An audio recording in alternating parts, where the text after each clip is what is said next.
In this video, we will discuss the proper handling of perishable crops, which are fruits, vegetables that have a short shelf life.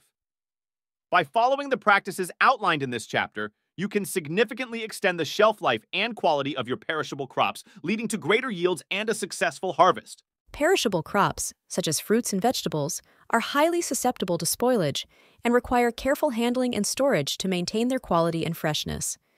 Understanding the unique characteristics and needs of these delicate commodities is crucial for effective crop management and ensuring food security. These are the characteristics of perishable crops. Short shelf life. Perishable crops, such as fruits and vegetables, have a very short shelf life compared to non-perishable crops. They are highly susceptible to spoilage, deterioration, and loss of quality over time, often within a few days or weeks of harvest. High moisture content. Perishable crops typically have a high moisture content, which makes them more prone to microbial growth, wilting, and physical damage. This high water content is essential for their texture, flavor, and nutritional value, but also contributes to their short lifespan.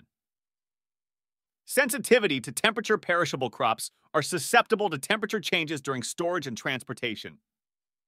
Improper temperature control can lead to rapid deterioration, loss of quality, and increased susceptibility to pests and diseases.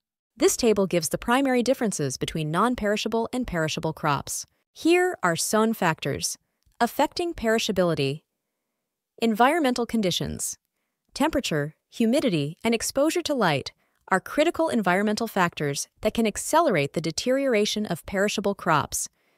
Maintaining the optimal temperature and humidity levels is crucial to prolonging their shelf life. Mechanical damage. Rough handling during harvesting, transportation, and storage can cause bruising, cuts, and other physical damage to perishable crops. This damage creates entry points for microorganisms and accelerates spoilage. Physiological processes. Perishable crops continue to respire and undergo metabolic processes even after harvesting. These natural processes consume the crop's internal resources and lead to softening, wilting, and decay over time. Next is storage requirements. To store perishable crops, the main requirements are to lower the temperature substantially and to retain moisture in the produce. In Table 15.2 illustrates the storage conditions and storage life of some fruits and vegetables. This table consists of ideal storage temperature, relative humidity, and expected storage life of fruits and vegetables like apples, apricots, asparagus, avocados, bananas, and etc. In this table, we can see the compatibility groups for storage of fruits and vegetables. In Group 1, many products in this group produce ethylene at 0 to 2 degrees Celsius, 90 to 95% relative humidity. Citrus treated with biphenyl may transfer odors to other products.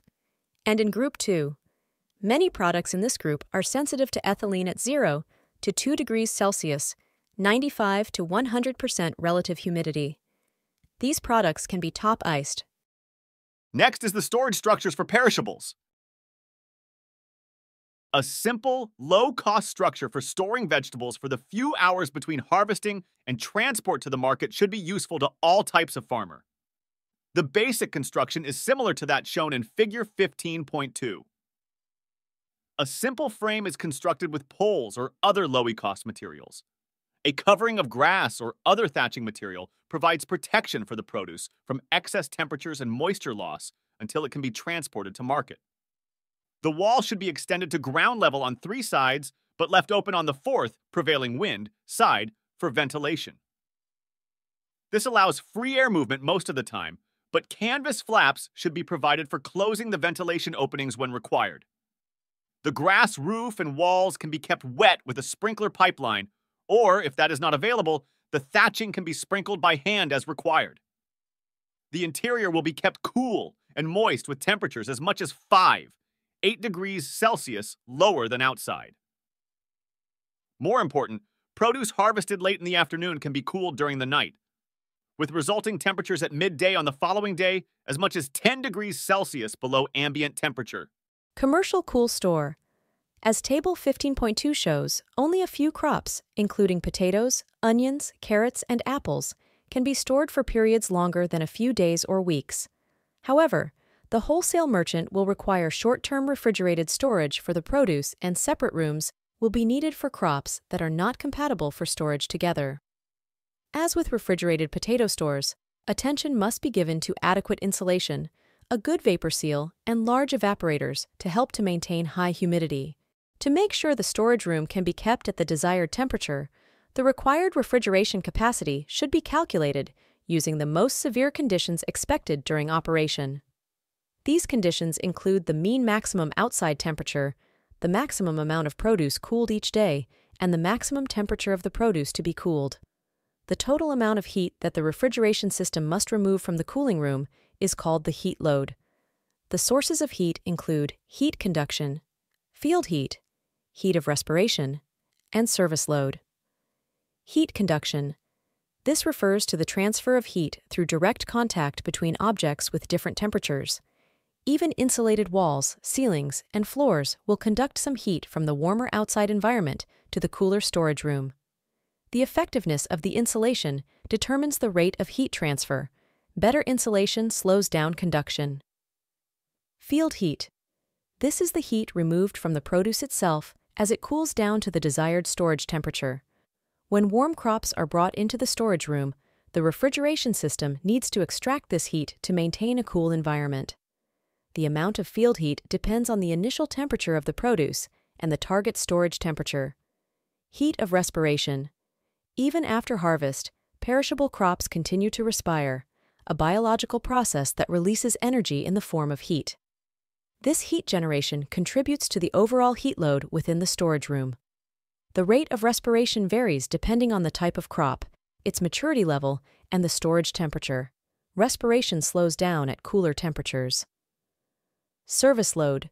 Heat from lights, equipment, people, and warm, moist air, entering through cracks or through the door when opened. Let's proceed to common cooling methods. First is room cooling.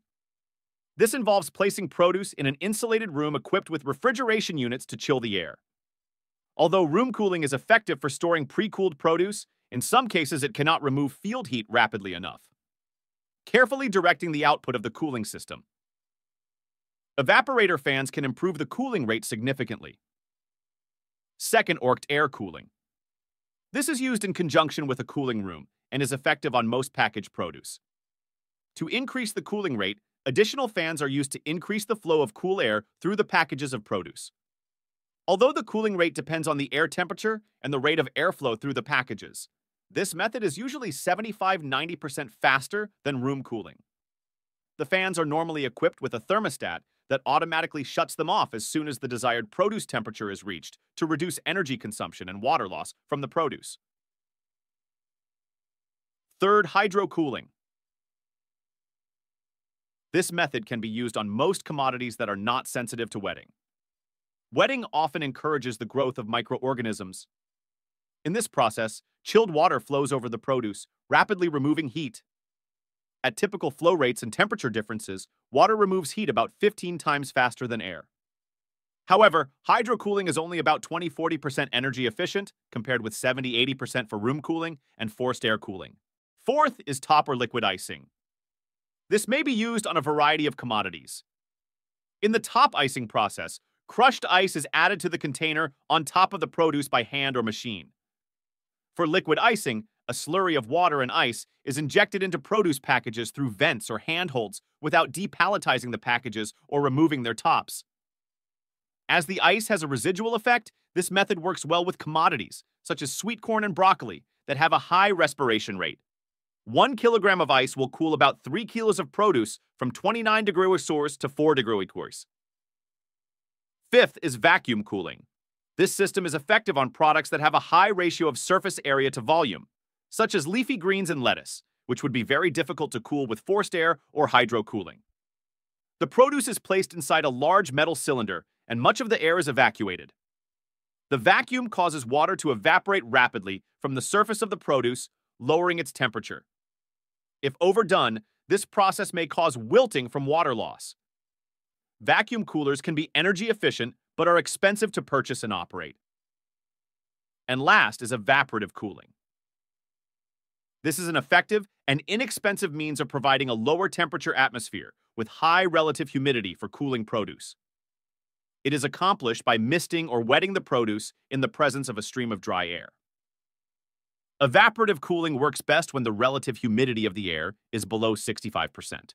In the transportation of horticultural crops. During transportation, insulated vehicles keep pre-cooled produce. Cold and proper ventilation ensures air circulation. Traveling at cooler times minimizes heat exposure. Mixing incompatible temperature needs or ethylene-sensitive produce with ethylene producers during transport can damage the crops. Various pallet covers offer protection from dust, moisture, and temperature fluctuations throughout handling and transportation. The transport vehicles should be well insulated to maintain cool environments for pre-cooled commodities and well ventilated to allow air movement through the produce. Traveling during the night and early morning can reduce the heat load on vehicles transporting produce. Mixed loads can be a serious concern when optimum temperatures are not compatible or when ethylene-producing commodities and ethylene-sensitive commodities are transported together. A wide range of pallet covers are available for covering cooled products during handling and transportation. Polyethylene covers are inexpensive and lightweight, and they protect pallet loads from dust, moisture, and some loss of cold.